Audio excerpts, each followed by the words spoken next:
تو یہ جو حج ہے یہ بہت ایک اسلام کا بنیادی رکن ہے، تو اس کے بڑے بہت اجر ہیں۔ مثلا جیسے ہم نے کچھ ذکر بھی کیے تھے کہ نبی علیہ الصلوۃ والسلام نے فرمایا کہ جس نے حج کیا صحیح طریقے سے رجع کیوم ولدتہ امہ، وہ اس طرح واپس آتا ہے گویا آج ہی اس کی ماں نے اس کو جنم دیا ہے۔ اور دوسری روایت میں ہے والحج المبرور لیس له جزاء الا الجنہ، حج مبرور جو ہے اس کی جزا جو ہے وہ صرف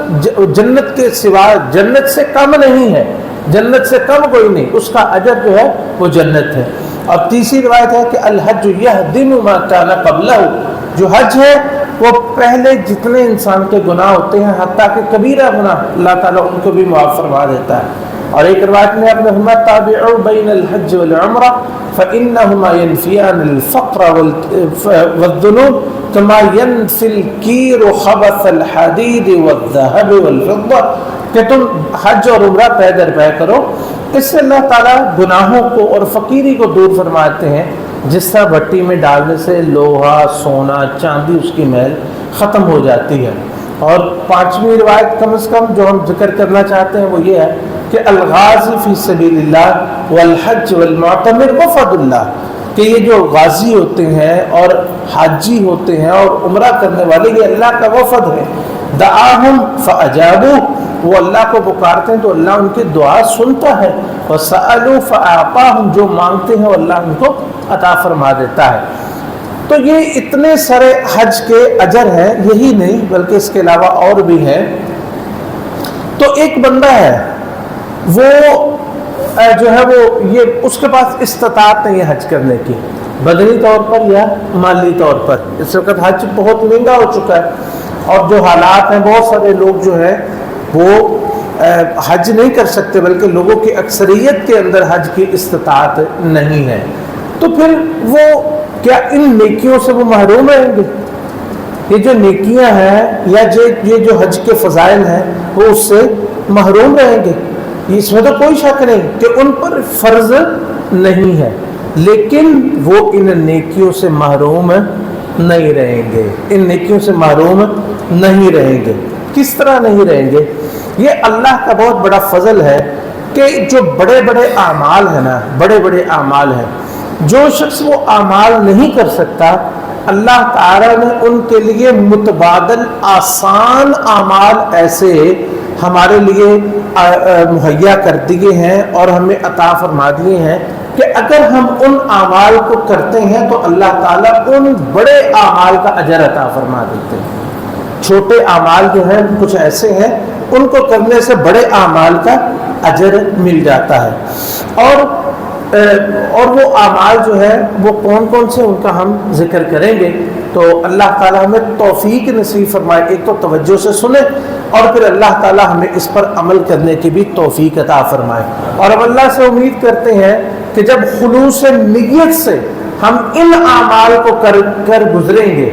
خلوص نیت سے ان اعمال کو کر گزریں گے، تو اللہ سے بڑی امید ہے کہ اللہ تعالیٰ جو اصلی حج ہے اس کی توفیق بھی عطا فرما دے گا، کیونکہ اللہ تعالیٰ انسان کی نیت کو دیکھتا ہے کہ وہ نیت اس کی کیسی ہے، اس کے مطابق اللہ توفیق بھی عطا فرما دیتا ہے۔ تو عزیزان گرامی، وہ اعمال جن کے کرنے سے اللہ رب العزت حج کا اجر عطا فرماتا ہے وہ بڑے ہی آسان اعمال ہیں، بڑے ہی آسان۔ ان اعمال میں سے سب سے پہلا عمل جو ہم ذکر کرنا چاہتے ہیں وہ فرض نماز باجماعت ادا کرنا ہے، فرض نماز باجماعت ادا کرنا ہے۔ حضرت ابو امامہ رضی اللہ تعالی عنہ روایت کرتے ہیں کہ رسول اللہ صلی اللہ علیہ وسلم نے ارشاد فرمایا من مشى الی صلاۃ مکتوبہ، جو شخص فرض نماز پڑھنے کے لیے چلا، جو شخص فرض نماز پڑھنے کے لیے چلا، فی الجماعہ، فرض نماز با جماعت پڑھنے کے لیے گیا، فہی کحجۃ، تو وہ اس طرح ہے گویا کہ اس نے حج کر لیا، فہی کحجۃ، گویا کہ اس نے حج کر لیا۔ یہ کتنا عمل مشکل ہے، فرض نماز با جماعت ادا کرنا۔ دیکھیں ہم اگر اپنی محلے کی مسجد میں با جماعت نماز ادا نہیں کر سکتے تو حج کو ہم روتے رہے، ہائے حج، ہائے حج، حج کا اللہ ہمیں توفیق دے حج پہ ہم کر سکے. اگر اجر ہی لینا ہے، اجر ہی مقصود ہے، حاجی کہلوانا مقصود نہیں ہے، یا صرف جو ہے اپنا نام اونچا کرنا یہ مقصود نہیں ہے، حج کا اجر ہی لینا مقصود ہے، تو یہ دیکھیں یہ آسان ترین طریقہ ہے. من مشى الى صلاة مکتوبۃ فی الجماعۃ فہی کحج، جو فرض نماز پڑھنے کے لیے گیا، چلا مسجد کی طرف گیا، تو اس طرح جس طرح کہ اس نے حج ہی کر لیا ہے. ومن مشى الى صلاة تطوعی، اور جو نفلی نماز پڑھنے کے لیے گیا، مثلا مسجد نماز جیسے کہ مسجد میں آ کے وہ چاہتا ہے وہ اشراق مسجد میں پڑھ لے، یا اسی طرح مسجد میں آ کے وہ فرض نماز سے پہلے عصر سے پہلے آتا ہے، پہلے آ کے وہ چاہتا ہے کہ وہ جا کے پہلے 4 رکعتیں ادا کر لے، یا نماز سے پہلے جا کے وہ تحیۃ المسجد پڑھے، یا اسی طرح وہ تراویح کی نماز پڑھنے کے لیے مسجد میں آتا ہے، تو اس فہیہ کا عمرۃ النافلہ، تو وہ اس طرح ہے جس طرح کہ نفلی عمرہ ادا کرتا ہے، نفلی عمرہ ادا کرتا ہے. شیخ البانی نے اس روایت کو صحیح الجامع میں صحیح قرار دیا ہے. تو یہ عمل جو ہے پہلا، اس پہ ہمیں ہمیشگی کرنی چاہیے اور پوری اس کی پابندی کرنی چاہیے، اور وہ کیا ہے کہ فرض نماز با جماعت ادا کرنا، اور وقت سے پہلے ہمیں اس کے لیے پہنچنا چاہیے تاکہ ہمیں اس کا پورا پورا اجر مل سکے. اچھا، ایک عمل، دوسرا عمل وہ بھی اسی سے ملتا جلتا ہے اور اس کے ساتھ متعلق ہے، جس سے ہمیں حج کا اجر مکمل ملتا ہے، اور وہ کیا ہے کہ فجر کی نماز باجماعت پڑھنا اور اس کے بعد بیٹھ کے اللہ کا ذکر کرنا حتیٰ کہ سورج طلوع ہو جائے، اور سورج طلوع ہونے کے بعد اشراق کی 2 رکعت ادا کرنا. حضرت انس رضی اللہ تعالی عنہ روایت کرتے ہیں کہ رسول اللہ صلی اللہ علیہ وسلم نے ارشاد فرمایا، من صلی الغداۃ فی جماعۃ ثم قعد یذکر اللہ تعالی حتی تطلع الشمس ثم صلی رکعتین کانت له کاجر حجۃ وعمرۃ تامۃ تامۃ تامہ. جو شخص فجر کی نماز با جماعت پڑھتا ہے اور پھر بیٹھ کے اللہ کا ذکر کرتا رہتا ہے، اور ایک روایت میں آتا ہے کہ اپنی جگہ پر جس جگہ پہ فجر کی نماز پڑھی ہے وہیں پہ بیٹھا رہتا ہے اور اللہ کا ذکر کرتا رہتا ہے، تو یہاں تک کہ سورج طلوع ہو جاتا ہے، اور پھر 2 رکعت نماز پڑھتا ہے، جو صلاۃ الضحیٰ ہے، اشراق ہے، صلاۃ الاوابین ہے، یہ صلاۃ چاشت کی نماز، یہ ساری یہی نماز ہے. تو اس شخص کے لیے نبی علیہ السلام نے فرمایا ایک حج اور عمرے کا مکمل مکمل مکمل اجر ہے. یہ 3 دفعہ فرمایا، ایک تو حج ہی نہیں، حج کے ساتھ عمرے کا بھی اجر ہے. تو یہ جس طرح جو ہے وہ حج قران ہے یا حج تمتع ہے، یعنی جس میں عمرہ شامل ہے، ان کا جیسا اجر ہے، ان جیسا اجر ہے. اور دوسرا آپ نے پھر اس میں کہ لوگ کسی شک شبے میں نہ پڑے، آپ نے 3 دفعہ فرمایا تامتن تامتن تامہ، مکمل مکمل مکمل. آپ ایک دفعہ ویسے کہہ دیتے کہ حجۃ عمرہ، یہی کافی تھا، لیکن 3 تاکیدیں آپ نے فرمائی، تامتن تامتن تامتن، 3 مکمل مکمل مکمل، یعنی کہ پورے حج اور عمرے کا اجر اسے ملتا ہے. اللہ تعالی ہم سب کو اس کی توفیق نصیب فرمائے. جامع ترمذی میں کی یہ صحیح روایت ہے. تیسرا عمل جو ہمیں حج کا اجر جس سے مل جاتا ہے وہ بھی نماز سے ہی ریلیٹڈ ہے، نماز سے ہی متعلقہ ہے، اور وہ کیا ہے؟ نماز کے بعد 33 مرتبہ سبحان اللہ، الحمدللہ اور اللہ اکبر پڑھنا. 33 مرتبہ سبحان اللہ، 33 مرتبہ اللہ اکبر، اور 33 دفعہ جو ہے وہ سبحان اللہ، الحمدللہ اور اللہ اکبر، یہ 33 مرتبہ پڑھنا. اس کی ایک تفصیل ہے، پورا ایک واقعہ ہے، وہ میں آپ کو سنا دیتا ہوں. حضرت ابو ہریرہ رضی اللہ تعالیٰ، بڑے غور سے سننے والی حدیث. ابو ہریرہ رضی اللہ تعالیٰ عنہ روایت کرتے ہیں کہ ان فقراء المہاجرین اتوا رسول اللہ صلی اللہ علیہ وسلم فقالوا ذهب اهل الدثور بالدرجات العلا والنعیم المقیم، کہ اللہ کے رسول فقراء جو مہاجرین اور فقراء، مہاجرین میں سے جو فقراء تھے، غرباء تھے، مساکین تھے جو مکہ سے ہجرت کر کے وہاں گئے تھے مدینہ میں گھر بار چھوڑ کے، وہ نبی علیہ الصلوۃ والسلام کے پاس اکٹھے ہو کے آ گئے، کہنے لگے اللہ کے رسول یہ جو مالدار آدمی ہے نا، یہ درجے تو سارے یہ لے گئے ہیں، نعیم مقیم یعنی جنت تو یہ لے گئے ہیں، کیونکہ ہم نمازیں پڑھتے ہیں تو یہ بھی نمازیں پڑھتے ہیں، ہم روزے رکھتے ہیں تو یہ بھی روزے رکھتے ہیں، سارے عمل یہ ہماری طرح کرتے ہیں، لیکن وَلَهُمْ فَضْلٌ مِّنْ أَمْوَالِ، ان کے پاس مال ہے تو اس کے ساتھ کیا کرتے ہیں؟ 4 چیزیں انہوں نے ذکر کی، مال ہے ان کے ساتھ کیا کرتے ہیں؟ نمبر 1 یحجون، حج کرتے ہیں، وَيَعْتَمِرُونَ اور عمرہ کرتے ہیں،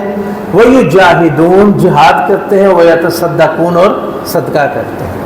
اب دیکھیں کہ ان لوگوں نے جا کے یہ جو ہے وہ شکایت نہیں کی کہ ان کے پاس مال ہے ہمارے پاس نہیں ہے، ہم بھوکے ہیں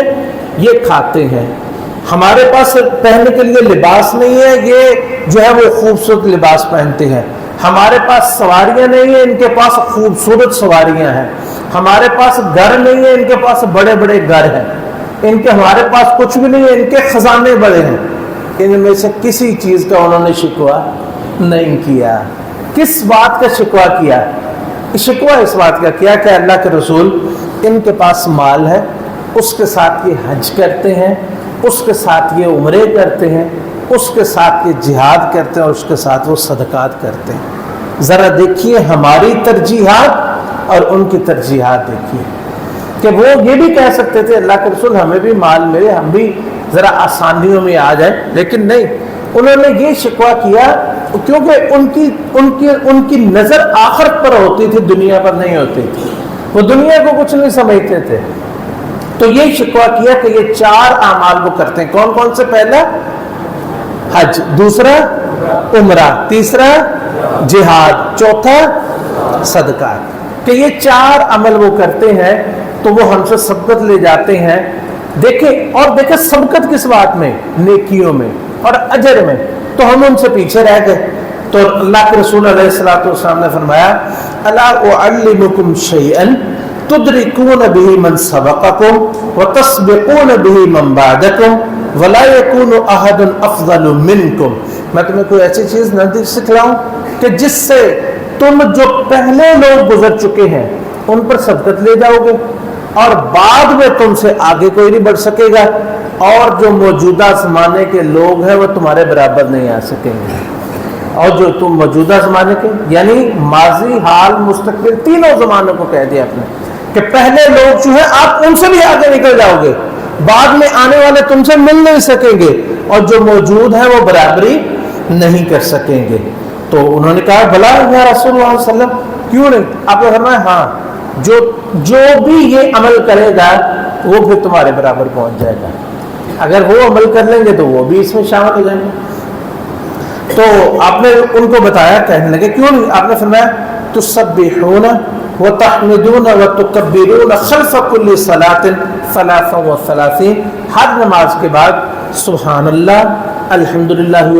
اللہ اکبر یہ 33 مرتبہ پڑھ لو، 33 مرتبہ پڑھ لو تو کوئی شخص بھی تمہارے برابر نہیں ہو سکے گا۔ اچھا تو پھر ہوا کیا؟ ہوا یہ کہ صحیح مسلم کے یہ صحیح بخاری کی روایت ہے اور صحیح مسلم کی روایت میں ہے فرجع فقراء المہاجرین، جو فقیر مہاجر ہے نا، جو فقراء مہاجرین تھے، غریب لوگ، وہ دوبارہ اللہ کے رسول علیہ الصلوۃ والسلام کے پاس آئے، کہنے لگے اللہ کے رسول جو بات آپ نے ہمیں بتائی تھی وہ ان کو بھی پتہ چل گئی ہے، جو ہمیں بتائی تھی وہ ان کو بھی پتہ چل گئی ہے۔ اب وہ کیا کرتے ہیں؟ وہ نمازیں ہمارے ساتھ پڑھتے ہیں، روزے ہمارے ساتھ رکھتے ہیں، حج بھی کرتے ہیں، عمرے بھی کرتے ہیں، جہاد بھی کرتے ہیں، صدقات بھی کرتے ہیں، اور یہ عمل بھی انہوں نے شروع کر دیے ہیں۔ اللہ اکبر، یہ ان کے امرات ہیں اور یہ ان کے غربات ہیں۔ تو اللہ کے رسول علیہ الصلوۃ والسلام نے فرمایا ذالک فضل اللہ یؤتیہ من یشاء، یہ اللہ کا فضل ہے، میں ان سے کیسے چھین لوں؟ اگر اللہ نے ان کو اتنے عمل کی توفیق عطا فرمائی ہے، میں کیسے ان سے چھین لوں؟ میں کیسے ان سے چھین لوں؟ یہ اللہ کا فضل ہے۔ تو بات یہ ہے کہ یہ عمل کتنا ہے، کتنے لوگ ہیں جو نماز پڑھتے ہیں اور نماز سلام پھیرنے کے بعد وہ سامنے واپس نہیں اپنا چہرہ پھیرتے، پیچھے کی طرف دیکھ رہے ہوتے ہیں کہ پیچھے کوئی تو نہیں کھڑا، فٹافٹ ہم کھڑے ہو جائے اور نکل جائیں یہاں مسجد سے۔ تو مسجد میں نماز پڑھیں تحمل کے ساتھ اور انتظار کریں نماز کے بعد، اور نماز کے بعد جو ہے بیٹھ کے اذکار کریں، اور ان اذکار میں ان اذکار کو خصوصی جو ہے وہ وقت دے، تسلی کے ساتھ ان اذکار کو پڑھیں۔ حج، عمرہ، صدقہ، جہاد، سب کا اجر اللہ رب العزت عطا فرماوے گا، اور کوئی بھی جو ہے وہ اس جس نے عمل نہیں کیا ہوگا وہ اس عمل کے برابر نہیں پہنچ سکے گا۔ اللہ تعالی ہم سب کو اس کی توفیق نصیب فرمائے۔ چوتھی چیز جس سے ہمیں حج کا اجر ملتا ہے اس کا تعلق مسجد کے ساتھ ہے، اس کا تعلق، یہ دیکھیں یہ ساری چیزیں جو ہے اس کا تعلق کس کے ساتھ نکلتا ہے؟ مسجد کے ساتھ اور نماز کے ساتھ، اللہ کے گھر کے ساتھ۔ وہ چوتھی چیز ہے کہ دین کی کوئی بات سیکھنے یا سکھانے کے لیے مسجد میں آنا، دین کی کوئی بات سیکھنے یا سکھانے کے لیے مسجد میں آنا۔ حضرت ابو امامہ رضی اللہ تعالی عنہ روایت کرتے ہیں کہ رسول اللہ صلی اللہ علیہ وسلم نے ارشاد فرمایا، من غدا الی المسجد لا يريد الا ان يتعلم خيرا او يعلمه كان له كاجر حاج تاما حجته، کہ جو شخص مسجد کی طرف آئے اور اس کا مقصد صرف یہ ہو کہ میں دین کی کوئی بات سیکھوں یا سکھاؤں، دین کی کوئی بات سیکھوں یا سکھاؤں، تو وہ ایسے ہے جیسے کہ ایسا حاجی جس نے اپنا حج کتاب و سنت کے مطابق ادا کیا ہے، جس نے اپنا حج جو ہے مکمل صحیح طریقے سے اور اچھے طریقے سے ادا کیا ہے۔ کتنے حاجی ہیں جو سارا کچھ کرتے ہیں لیکن حج ان کا کتاب و سنت کے مطابق نہیں ہوتا؟ تو یہ وہ شخص جو ہے جو مسجد میں اس مقصد کے لیے آتا ہے۔ مثال کے طور پر دیکھیں، یہ آپ جمعہ پڑھنے کے لیے تشریف لائے، جمعہ پڑھنے، جمعہ بڑی مساجد میں ہوتا ہے، ایک شخص کہ ایسی مسجد میں جاتا ہے جہاں پہ کوئی گانے والا جو ہے وہ کوئی ٹک ٹاکر ہوتا ہے، یا جو ہے وہ صرف وہ لوریاں دینے والا اور جھولے دینے والا ہوتا ہے، یا آپ ایک ایسی مسجد کا انتخاب کرتے ہیں کہ جس میں علم کی کوئی بات ہوتی ہے، آپ ایسی مسجد میں جاتے ہیں جہاں سے آپ کو دین کی کوئی بات ملے، تو یہ بھی اس میں شامل ہے۔ اور اسی طرح دیکھیں مساجد میں جس طرح ہماری مسجد میں الحمدللہ جو ہے وہ حدیث کی کلاس ہوتی ہے روزانہ صبح 9:30 سے لے کے تقریباً جو ہے وہ 10:15 تک حدیث کا درس ہوتا ہے، اور اسی طرح عصر کی نماز کے بعد تفسیر کی کلاس ہوتی ہے، خواتین کے بھی تفسیر کی کلاس ہوتی ہے عصر کے بعد۔ تو جو خاتون یا جو مرد ان کلاسوں میں شریک ہوتے ہیں اور ان جیسے دروس میں، علماء کے دروس میں شریک ہوتے ہیں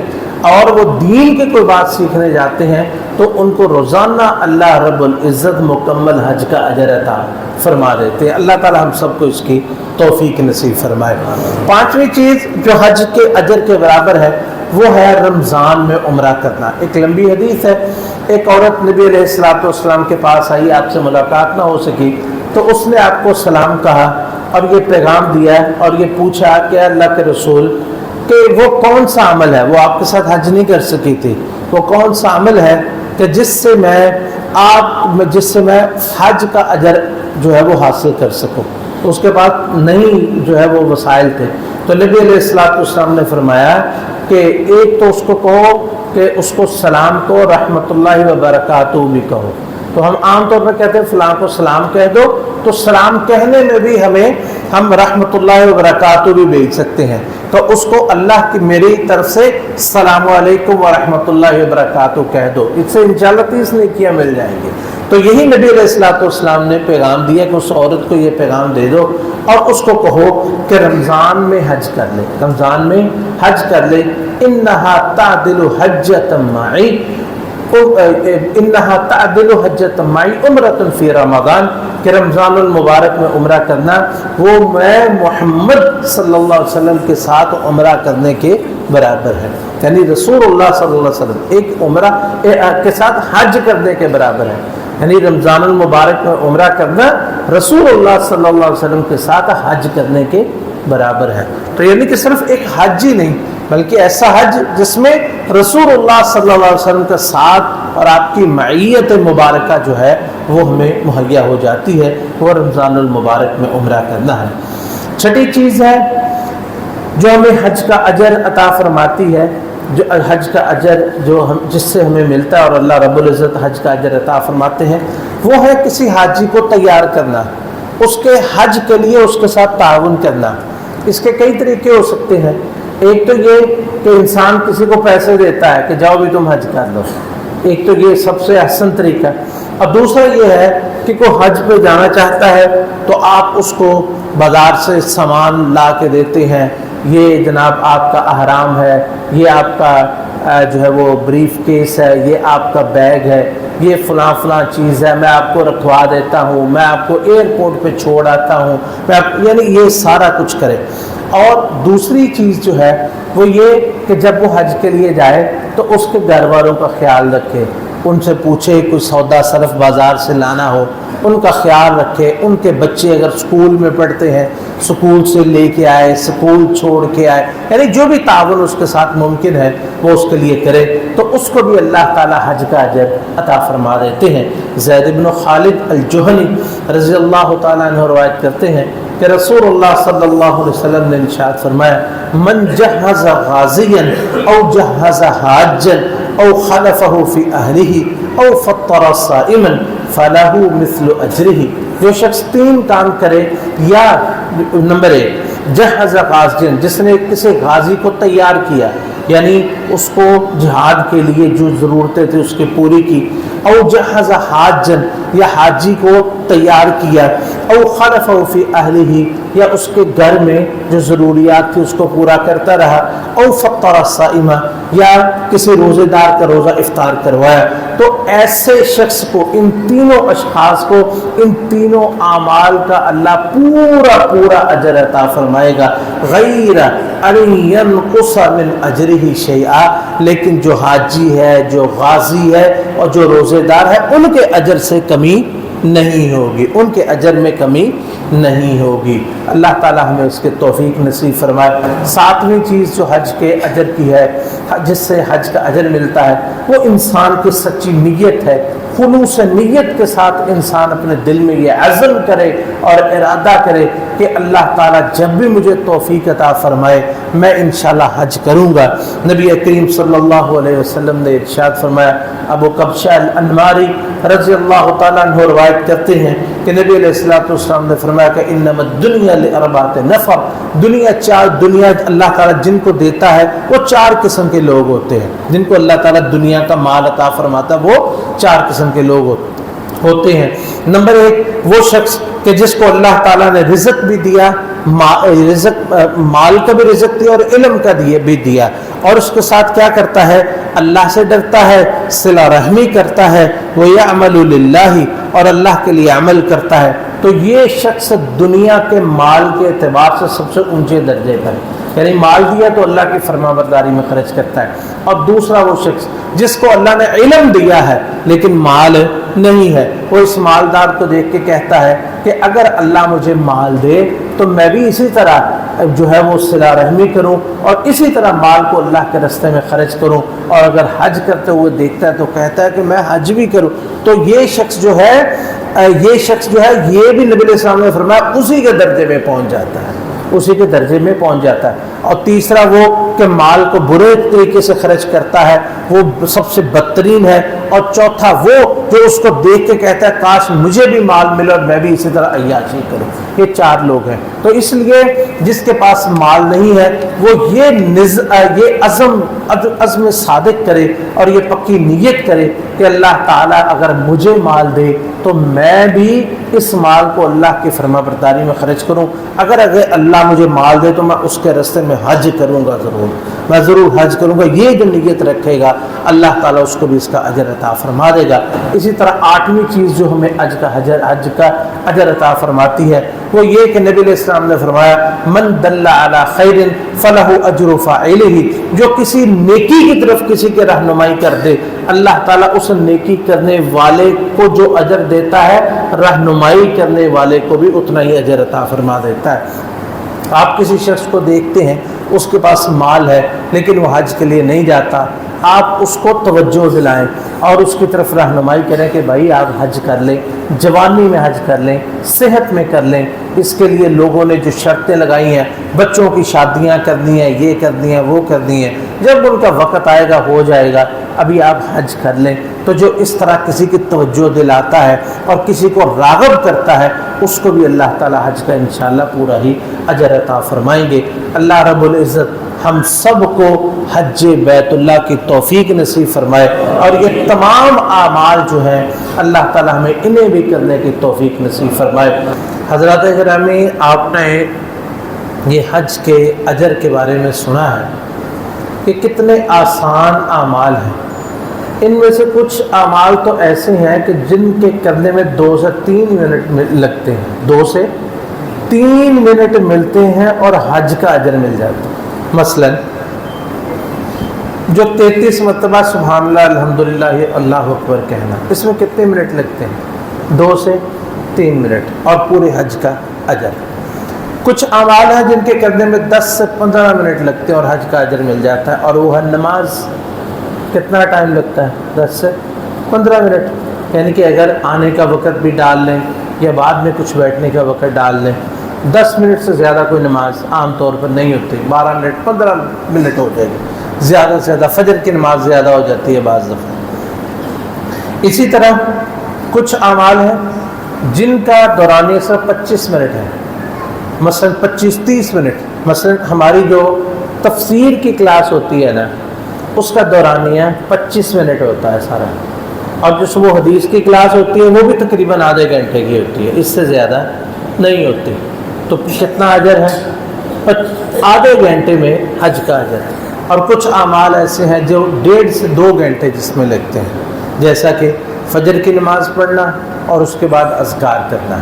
لیکن اگر کوئی شخص چاہے ایک دن میں 5 نمازیں ادا کروں، 5 کے بعد 5 دفعہ سبحان اللہ الحمدللہ اللہ اکبر وہ بھی ادا کروں، یہ کتنے حج کا اجر ہو گیا؟ 5 اور 5 10، اور پھر وہ جو ہے وہ اشراق بھی اسی طرح پڑھے بیٹھ کے، کتنے ہو گئے؟ 11۔ کسی ایک آدھ درس میں بھی شریک ہو جائے، 2 ہوتے ہیں، ایک میں شریک ہو جائے، کتنے؟ 12۔ اور یہ 12 حجوں کا اجر انسان بغیر کسی بڑی مشقت کے حاصل کر سکتا ہے، کسی بڑی مشقت کے بغیر انسان ان کا اجر حاصل کر سکتا ہے۔ اللہ تعالیٰ سے صرف دعا کریں اور نیت خالص کریں، اللہ تعالیٰ اجر دینے والا ہے۔ اللہ کے پاس بڑے خزانے ہیں، اللہ تعالیٰ ہمیں توفیق نصیب فرمائے۔